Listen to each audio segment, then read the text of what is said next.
marriage. We're talking to marriage people here. The 5 stages.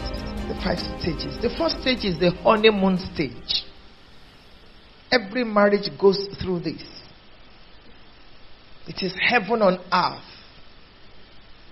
After you have exchanged your vows to live forever together, you're constantly thinking about each other, praying, flirting. You're avoiding to offend each other. Everything is fine. You pray together. You now practice all that you have read and all that you have seen. Oh, I remember preaching a message titled Honeymoon Forever at the Daystar Christian Center some time ago. You can have honeymoon forever. It's possible.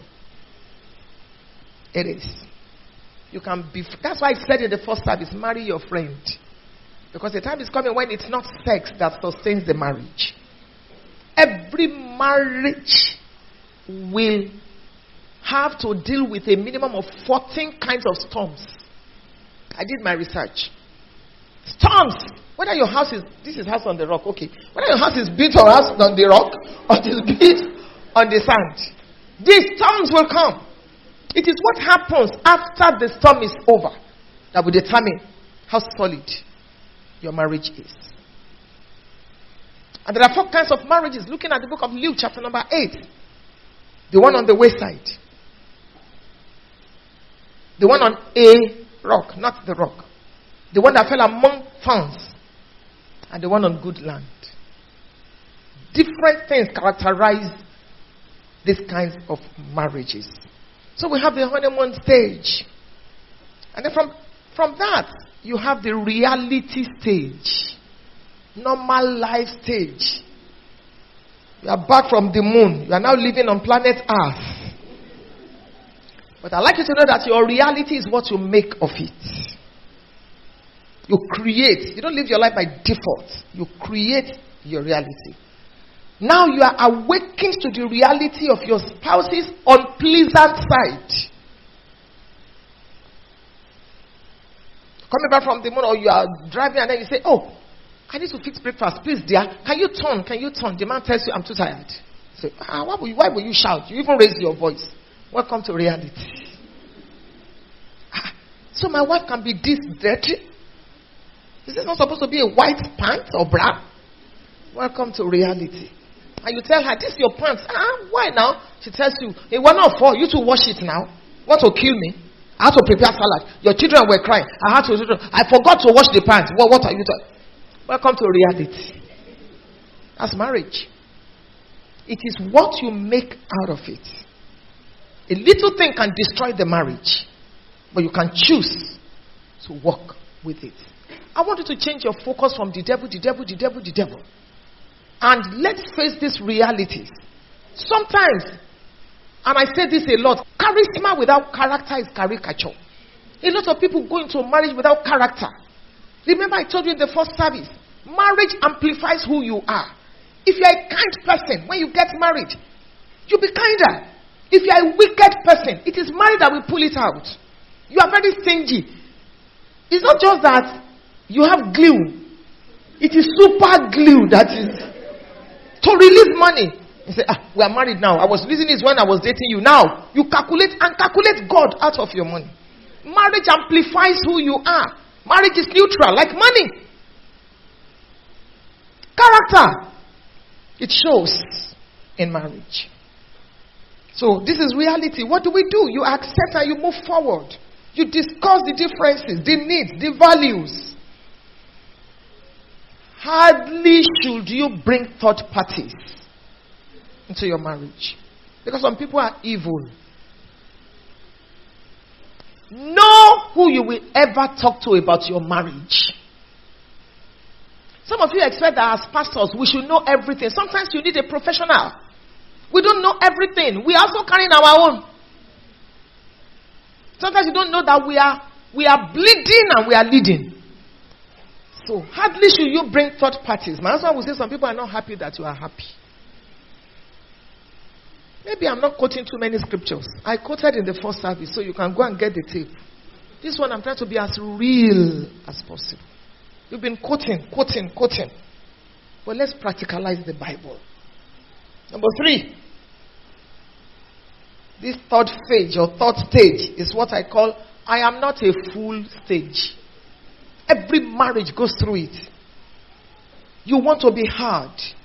It forces you to desire and long for a place called me. So you begin to pursue a career. You want to build a career at all costs. The focus is on me. It's a phase. It's a stage in your marriage. So, for instance, you want to go into a full-time ministry without counting the cost or the impact on the home. Accepting a job outside of where you live. Creating a distance that can in turn have a negative impact on the home. Just because you want, me too, I want a career. We've been through it. My husband and I have been through it. Every marriage goes through it. This phase can be loaded with so much tension. And you begin to ask, did I miss it in marriage? Does he truly love me? This stage of your marriage needs a lot of understanding, a lot of prayers, a lot of maturity, patience, endurance, sacrifice, selflessness, and peaceful discussion. So you can tag the snag and identify the points and the reason why you are rubbing each other the wrong way. You may want to seek spiritual or professional help. So don't say, he doesn't like me. It's only his profession that he's following his career. He's pursuing it. What about me? Am I a slave? That's not the time. Both of you need to sit down and discuss. And if you need help, please understand that every marriage goes through it. Sometimes you feel used. Sometimes you feel, I helped him. Now it's my turn. I want to now go to Germany now. Now he's saying he will take care of the children. And Shebia was there. You know, you need to discuss. The next stage is what we call the teamwork stage. Teamwork. This is the cooperation stage. If you can survive that third stage, then this is the way you move into cooperation stage. But it's a pity some people, their marriages break in that third stage. Because somebody is just selfish. Somebody is just not listening. Somebody is just saying no way. This is where and when a marriage breaks. But if it doesn't break at that stage, you move to teamwork stage. That's the cooperation stage. Both of you realize you have to cooperate to make it work. So you understand your temperament, your moods, your personality differences. Effort is put into building your lives and your home and career together. Raising your children, accommodating each other's excesses and inadequacies. This is that phase. Conscious effort put into building your finances, your business, the home, ensuring that the children have the right values in place. These are accomplishments and successes stage. Accomplishments, a lot of and accomplishments. May our marriages enjoy this phase. And then the final stage is what I call all hands on deck stage or the gracious stage. This is like the final stage of marriage. You have become used to each other. The nest is empty. This is the stage my husband and I are after 37 years of marriage in September. You have no points to prove to each other anymore. Both of you, each of you, you've gone, you've conquered. You are established. This is who I am. This is who. I'm not inferior to you, you are not inferior to me. This is it. That's why you see elderly people, they will sit down in the evening of their life, sitting down outside. It's not about sex. It's about friendship. And that's what should be your goal as married people.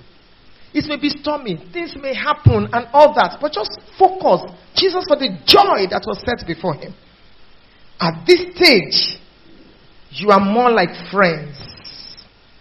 You work at pleasing each other. You work at enjoying yourselves. Ecclesiastes 3:13. It's a good thing for a man to eat and drink and enjoy the work of his labor. You kindle a boyish, girlish fire of love. Sometimes I'm at the salon, my husband say, this your hair is fine, and all that. And then I remember when we used to do it when we were newly married. You enjoy the same adventures, walking, praying together, aging together. You still go for our morning exercises. You know your spouse well, and she knows you well. At this stage, you have more money if you have planned and you have lived well. At this stage, you have more finance at your disposal. You enjoy your interests. We've been to many places on earth.